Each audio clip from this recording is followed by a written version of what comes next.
folks, it's great to be back with you.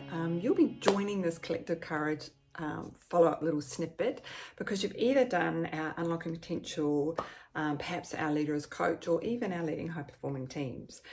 So today is really about helping you take some of the great tools that you've learned and reminding you when you're back in the workplace, this is when the real work, the real practice starts. So I'm going to be sharing one of my all-time favorite techniques as either manager hat on or when you're wearing your coach hat on, and that is the what, which approach. So you'll remember we use this when we want to signal two things. One, that in our relationship, I see so much more potential in your ideas than perhaps you even see in yourself. And two, when we work together, I expect you to come with your ideas, even if they're in draft, and that this process builds the self-reliance, the ability to look inward and challenge ideas and not set up that relationship where they defer to you as the expert on everything. So I like to start this usually by saying, thank you for bringing the challenge to the table. I'd like to try something different. It might feel a little different. Are you willing to experiment with me on this? Usually 99% of the time, if you frame it this way, people are going to say, yes, please, right? And so the first question is really simple.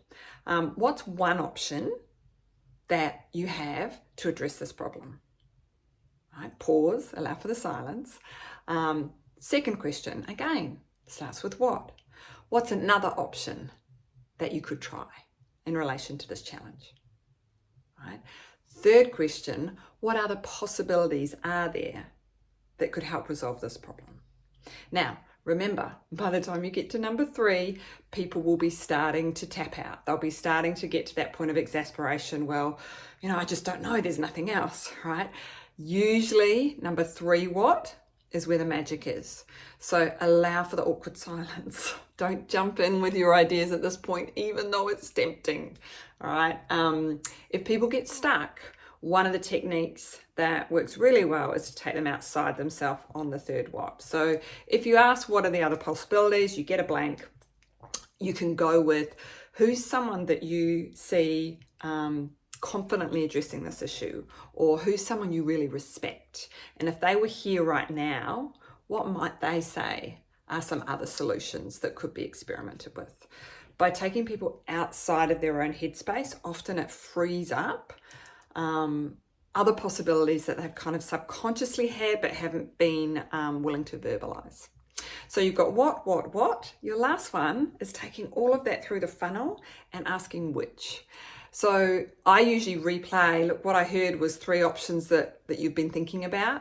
And then I will say, which of these options do you think, if you put energy around first, in the next, and I give them a time frame, day, week, 2 weeks, would give you the biggest return on your energy and your investment. Once they've come up with that option, right, you can go back into which. All right, what's the first step? What might get in the way? What else do we need to consider? What support do you need from me?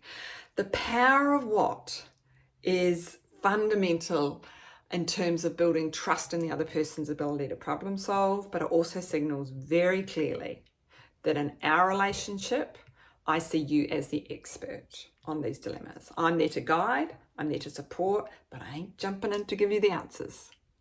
All right, hope that helps. Please experiment with it this week. And as always, remember this is vulnerable work. It'll be frustrating first times, but this is the work of leadership and coaching. With love.